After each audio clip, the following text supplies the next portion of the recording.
Bonus episode with Mary-Theresa Tringale and Jody Flynn, part 2 on women taking the lead. Highlight the stuff that you do not want to do, or that you know that you are not, that is not your zone of genius. And that will help you figure out the pieces that you need support in. And then you look at that and say, well, who do I already have in my network that can help me with these things? And who do I need to go find? Hello, my name is Jody Flynn and welcome to Women Taking the Lead, where we are all about creating blasts of inspiration to help you overcome self-doubt so you can lead with confidence, integrity, and a sense of humor. Head over to womentakingthelead.com to join the community and get the resources to support you on your leadership journey. Now, your future awaits, so let's get started. Hello, everyone, and welcome to Women Taking the Lead. I am your host, Jody Flynn, and this episode is a continuation of the conversation that I began with Mary-Theresa Tringale on how to produce events for yourself. Now, I had done a previous episode to talk about best practices and steps to go through when you're hired by an organization to lead a workshop for them. And I wanted Mary's expertise to be available to you as well when you're doing a different type of event, an event in which you're responsible for all the pieces, whether you're doing them yourself or you're outsourcing them. Pretty much everything is running through you and of your creation and vision. And so Mary graciously came on. It ended up being a longer conversation just because there was so much information. So I split it up into 2 episodes to make it more consumable, I guess, for lack of a better word. And so here we go. Mary-Theresa Tringale is going to give you the last 3 steps in her process to create events for your community. So we've done mission, vision, believe, and business goals. And you might think that the next step is budget, but it's not. The next step is team. So understanding what kind of a team you have, what kind of support you have that you don't have to pay for, and what kind of support you're going to have to pay for. Because you want to understand, do you have a marketing person who you can lean on, who's not going to do you already have a marketing person on your team that you pay a full-time salary to? You don't have to also hire a marketing person for that. If you already have that, do you already have a graphic designer that you work with? Do you already have a financial person who can help you stick with your budget? So these are all the things that you want to work through. Who do you have on your team? Are you going to need to hire an event planner? Do you have a marketing person on your team that has event experience who can help you? Are you going to need to hire an AV team? Or do you have a tech team already in your disposal that you don't need to hire?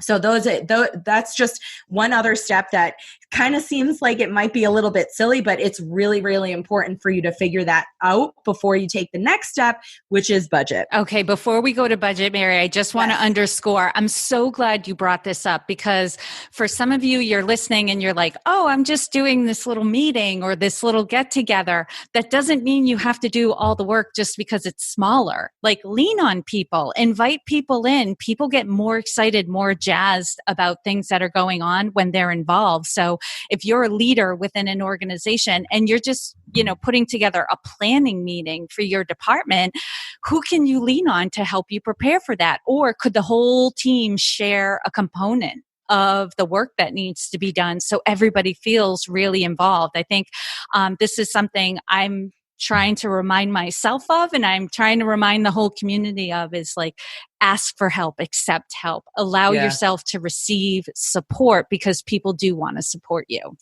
Yeah. And so there's just a few things of that I would suggest to help you through that process is kind of list out all the elements of the event and you can look at your vision and say, like, what are all of these elements that need somebody to be doing it? So somebody needs to go see a venue, somebody needs to manage a budget, somebody needs to connect with speakers, or somebody needs to create a worksheet, or whatever it may be. And then go through that list and figure out what brings you joy through that process, or what pieces can you do confidently, and highlight the stuff that you do not want to do, or that you know that you are not, that is not your zone of genius. And that will help you figure out the pieces that you need support in. And then you look at that and say, well, who do I already have in my network that can help me with these things? And who do I need to go find? And then you can say, maybe there's opportunities for trade. People will want to come to your event and give you that service, or maybe people will be a sponsor of your event and give you that service. But it's really important for you to understand where your holes are at before you move forward, because you want to understand what pieces of that you're going to have to pay for. And then the other piece is, when it comes to your event day, the same thing. You, as the host of your event, you want to make sure that you are not being sidetracked by things that will sidetrack you. Yeah. Logistics, right? Yes. So if you are somebody who can, like I would say myself, that I could feel confident in managing logistics and also presenting at the same time, because that's my background. I don't know that I would still even want one person there, and I might find somebody who would be a volunteer to just be that person at the door as people are coming in. Yeah. But I wouldn't necessarily need a day of planner. I don't think, if I had a workshop for 10 people, I think I'd be okay. Mm-hmm. But I will say, as an event planner myself, if I was also facilitating, if I had 25 people, I would want somebody there who is managing any issues, because my job is to facilitate. And if I'm being distracted by little things that are happening, that is not my best self showing up. So when you start to put your event together, you want to think about who's going to be there on the day of to do all the little pieces that you are the host with the most. And you should be accessible in that way. Yeah. And so you want to have a team of people around you, and everybody has the job and a role. So think about that too. Hopefully you won't have to pay for all that support, but maybe you already do. Maybe you already have people on your staff or on your team who can be those people. And maybe you can ask friends to be volunteers. And that's usually kind of easy to get people to do, because they want to come to your event anyway. Mm-hmm. So. I'll quickly share, when I did my workshop last year, that was a problem I ran into. I was the host and the person handling all the crazy logistics. And I was in a location where, because of it was a building facing a pretty busy city street, the business locks the front door. So I also had to let people in, and some people were late. So I had to, as I'm trying to welcome everybody and get it started, people were still showing up, and I had to stop and go and let them in and that sort of thing. And it was just crazy. And in retrospect, I probably could think of one or two people who wanted to be a part of the workshop but didn't have the budget to pay for it at that time. I could have said, hey, if you'll be a volunteer for the day, you may not be sitting in the seat, having all the same experiences, but you'll be there able to listen in and be a part of it, and maybe even get paired up with somebody if we have odd numbers or whatever that is. It would have been incredibly helpful to have at least one person to be like, can you go handle this? Yeah. And I think that that's something that a lot of people don't even consider, because they just are like, I'm Superwoman or Superman and I can do it all. I got it. Yeah. But it doesn't serve anybody to be Superman or Superwoman in those moments. It will serve you better to have somebody who's there to be an advocate for you on that day. And you look more professional because you can be present with your audience the entire time. Okay, cool. Thank you for that, Mary. Great. So now we move on to budget. So the budget is everybody's favorite part. It actually is mine, which I'm just a math person. I like little details like this. So, but the budget is a little bit chicken before the egg, but the best way to do this is to start with an Excel grid and have two tabs. One tab for income and one tab for expenses. And you can start with your expenses. And the best way to do that is to go back to your vision and start listing out all the things that are a part of your vision that need to be paid for. Mm-hmm. So, for example, your venue and any day of support, any keynote speakers. And also maybe you have speakers who are coming free of charge because they're not being paid, but maybe there's some expenses that go along with them, like gifts. Maybe you're going to buy gifts for everybody. Or providing food. Food, maybe you're providing travel, just like to and from an airport, whatever it may be. So you just want to make sure you're accounting for all of those details. Any signage that you want to have printed, any collateral, and by collateral, I mean worksheets or pencils that might have your logo on them, name tags. Maybe you want a backdrop for your staging area. Even if you're spending $5, it should go on your expenses budget, because the idea is you want to understand at the end of this, how much did you actually spend on this event? Mm-hmm. Did you budget for pieces of the puzzle that you didn't need to? Maybe catering came in way under what you thought it was going to. Maybe the AV came in as a sponsor and they didn't charge you at all. These are all things you want to capture so that when you go to do the event again in the future, whether it's an annual event or maybe it's like you did a workshop 3 years ago and you want to do a new one, and how much did that actually cost me? Actually cost you. Mm-hmm. So, and the answer might be it cost me $500. The answer might be it cost me $50,000. Whatever it is, you want to know the answer so that you can be realistic about how you plan for another one in the future. Yeah. And then I will, once I understand what that expenses looks like based on the vision that I had put together at the beginning, then I will go to my income page and start working on that. So that's where you want to say, well, do I want sponsors? And if I want sponsors, what kind of a budget am I going to put towards that? I always think, if you've never done sponsorships or events before, if you don't have relationships or you don't think that you have strong relationships with businesses, keep that number conservative. You might want to start with a budget of $3,000 or $4,000 for sponsorships, or even lower.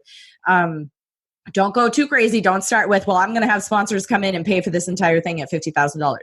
It's not going to happen in your first year unless you also happen to be the person at Coca-Cola who decides where all their money is being spent.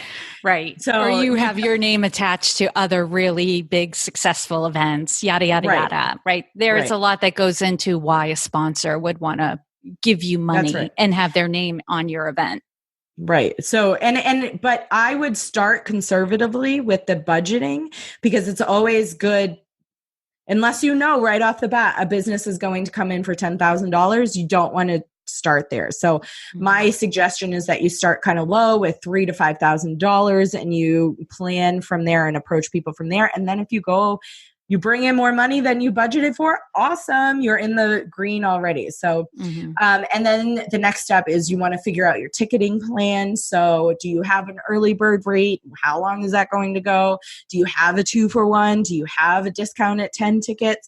All of that stuff is going to be accounted for in this income. And what you do is you kind of predict not only how many, so that's why going back to how many people that in your vision, how many tickets you want to sell. Right. So let's just say you want the room to be full with 500 people. So for example, with us, we have a goal of selling 325 tickets because 175 of those are going to be comped in some way. So that might be towards sponsorships. That might be towards our partnerships. Might be for us. Volunteers. Right. So this ticketing plan, it accounts for all of that stuff. Right. So if you want to sell 200 tickets, you want to break that down to how many do I want to allow at the early bird rate? How many do I want to allow at this 10 ticket discount?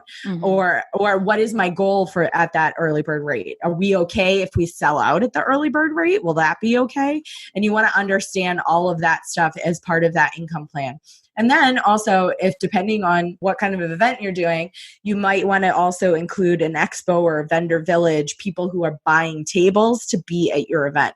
Now, by the way, some people might not want to do sponsors. It might only want to sell tables. That's okay. Or you could just do sponsors and only the sponsors get tables in your vendor village. But it's just, I will say it's an excellent way to bring in additional income to support your event, is to have the opportunity for people to buy booths to be around your audience.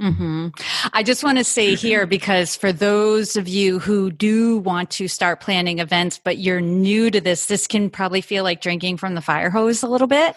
So just take it easy. Mary's giving an overview of what her system looks like. And as she promised before, we're going to give you more information for how you can find her, and get more information about what she provides, because neither one of us have any thought that you're going to figure all of this out from this episode. This is really just to give you ideas for what you should be thinking about when you're going to plan for your event, so that, you do the steps in order so that your event can be as successful as possible. But yes, this can be overwhelming at first glance, but that's why Mary does what she does. Yeah. Go ahead, Mary. And I think it's also important to understand that these are the foundational steps you need to do. And if it is overwhelming for you, get help. Mm-hmm. Get help. Because it's not, if you don't get the help that you need, you're just going to fall into a black hole and then you're going to have a horrible experience. And the planning experience, I'm not just setting up your audience members to have a good time, but this work is important so that you have a good time through the planning process as well. Mm-hmm. And that's just as important. So once you figure out your budget and you do your income and your expenses, you kind of want to look at those two numbers to see how they're working together. And either you might have to take some expenses back because your income plan doesn't quite cover it, or you want to up your income plan. So maybe your ticket price actually needs to go up. Maybe your sponsor goal needs to go up, whatever it may be, so that you can figure out the budget. And this is also a really good time for you to figure out with your vision, what your nice to haves are versus your must haves. And that's really where you'll figure that out, is going through your budget and saying, well, it would be really nice to have that 14th floor to ceiling windows venue in the middle of New York City, but it's not a must have for me this year. So I can take that budget down a little bit. Mm-hmm.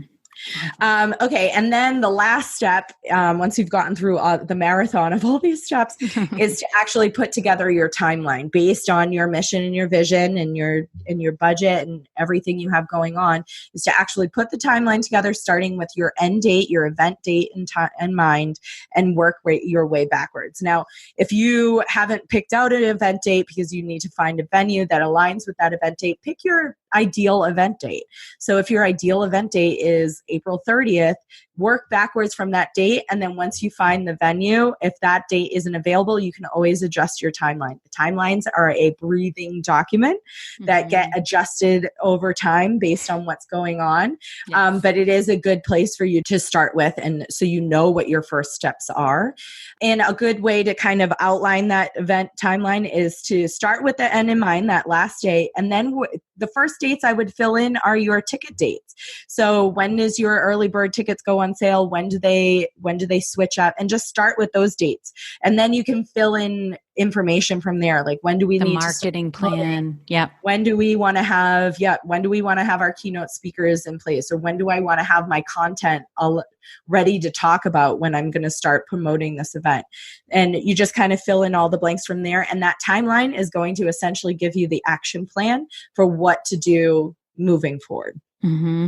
And I'll make this recommendation. And I know there are some people out there who are like, pick a date as soon as possible and get it going. But like what Mary mentioned before, and from my own experience, like, I'm a bigger fan of like giving yourself a lot of runway so you can do it right, than trying to do something really quick just to get it done and to say you did it. And I know some people get encouraged by consultants and coaches to just like, get over the hump by just doing it, that sort of thing. But even if this is a one and done, you're probably going to do another event that looks different, has different content, that sort of thing. And you want to remember that you're reputation building, right? So you want to have, and also think about your own peace of mind. If this is a horribly stressful thing for you to deliver an event or a workshop, and on the other side of it, it was not a good experience for you, you are less likely to do it again. So allow yourself to have a really good experience and deliver a high quality event, so that not only will you want to do it again, but other people will start talking about what a great event it was. And the next time, oh, you missed out on that, you definitely want to go next year or next quarter, whatever it's going to look like. Like, think about the reputation and think about your peace of mind when you're setting dates. Yeah, just a few that I say it all the time. Take the time to do it right the first time, and everybody will come back for more the second time. And there couldn't be a more truer example of that than the Maine Women's Conference, because we sold out in year 2, which I have to say is almost unheard of in the world of events. When you talk to all these people who are doing huge events like Tony Robbins, where he is selling out, he's been doing it for 25 years. His first couple of years, there were not sellouts. He had 10 people or he had 50 people and he had hoped for 250. Like, it took a long time for it to get sold out. So, but, and hopefully our event will continue to sell out year after year, but I do truly believe that it was because we took the time to do it right the first time. And then also, just like you said, how will you know if it worked or didn't, if it didn't work, if you didn't do all these steps to start? Maybe you rush into it in 3 months and you don't take the time to work through these steps, and then nobody shows up or only 4 people show up and you wanted 20, and then you're super frustrated and annoyed with events and you never want to do them again. That's not fair to you or your audience, the people who will get so much out of it, because you didn't really truly give yourself a chance to be successful at that event. I say 6 to 9 months minimum. I say 6 months minimum. I still think that 6 months is kind of a rush, but but I think a year is better for you to just start having these conversations, start working through these steps. I personally don't like to work with people that are under the 6-month mark, because it becomes a completely stressful situation for everybody involved. And it's not fair. Like, I don't feel like I can serve you in the best way that I could serve you. And if you get to the event day and you're frustrated with me because I didn't give you all the tools to win, then that's not fair to me, because you didn't give me the time to win. And you didn't give yourself the time to win. So I just think that truly 6 to 9 months. So if anybody out there is listening and you're thinking over the summer or next fall, you might like to do something like this, now is the time to start working through these steps. Just start with number 1, start with number 2. Or, get in touch with me and we can work through those things together now, so that when the time comes, you have all of these tools already in place. Yeah. And that's a great segue, Mary, because I know you work with people at all different levels and with different needs, and you're really building your business to provide people the tools and the resources that they need, depending on, like, I know everyone has different personality types and communication styles, and they like to work with people differently. And you've definitely done the work to try to accommodate as much of that as possible. So let everyone know where they can find you so that they can inquire into that. Yeah. So I'm very active on the Instagram, on Facebook, and on LinkedIn. So you can find me on any of those places. I pretty much accept everybody on Facebook as a friend until they tell me to stop. But because I share a lot on my personal page for this stuff. And I know that's the best. That's where a lot of people are getting their information. So you can find me on any of those platforms. Instagram is mary.theresa.tringale. And I share a lot of free content there as well. But, and then I also have myri.tringale.com, which is my website where you can find out more information about how you can work with me. Just one example, if this is the right time, Jody, to talk about the intensive work that I do. So one of the things that I actually love doing more than anything, if I can't work with you one-on-one throughout your entire planning process and do the all-inclusive, which includes me connecting with you on a weekly or bi-weekly, whatever you need basis to make sure you're on track and actually helping you execute the event on the day of. Something that I have found is super valuable to people when they're getting started is a intensive, intensive, either a 4-hour intensive, and we could do that virtually, or a 2-day intensive where I would actually come to you and we would workshop, basically going through these 7 steps and setting you up for success. And I have found that people feel so empowered, so clear, so ready to take it on. And this is actually really great for people who feel confident that they can actually work through the planning process on their own with their team. And they just want that launch point. They just want that foundation so that they have all that information in one place and they can just go and grow and go from there. That is a what I'll call the virtual intensive. And you can find out more information about that at myri.theresa.com. myriad.com/intensive, and I'll have all the information there.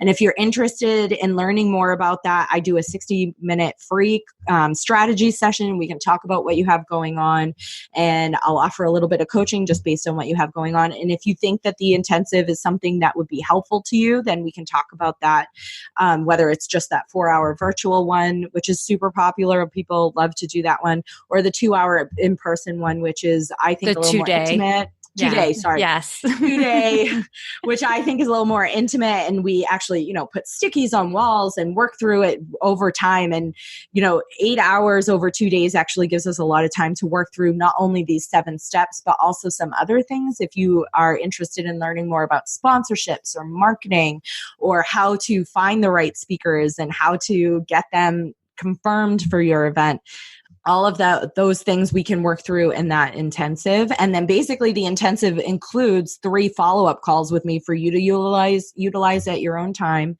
And you can just follow up with me on any questions that you might have. But it's really just an opportunity for me to set you up to win and you to go for it with your team, which a lot of people seem to be really responding to that, because that they have their own teams and they don't need a full-time planner, which I'm super happy to support in that way as well. So again, that's Mary-Theresa.com/intensive. But I do have a special offer for everybody who's listening to the podcast. It's exclusive for the Women Taking the Lead listeners. If anybody out there is interested in working through the mission statement with me, which I actually had a client the other day. Well, I talked about her a little bit earlier, but when we worked through that mission statement together and we took 30 minutes to 45 minutes to work through the mission statement, she thought it was the most helpful piece of everything we had been talking about. And she had originally thought that wasn't an important piece for her. And so when we actually worked through it, I figured that this was actually something that was super valuable and I could offer it to this group exclusively at a discounted price, because I love you, Jody, and wanted to offer something to your audience. Yeah. The mission statement workshop, it would be 60 minutes for us to just work through your mission. And we would really take a deep dive into why you're doing your event. And it just kind of gives you this launch point for you to kind of go from there and create your belief statements and create your marketing all around it. And it's a $649 value that I'll offer to your audience for $297. So, and if you're interested in that, you can again go to Mary-Theresa.com and /WTL mission.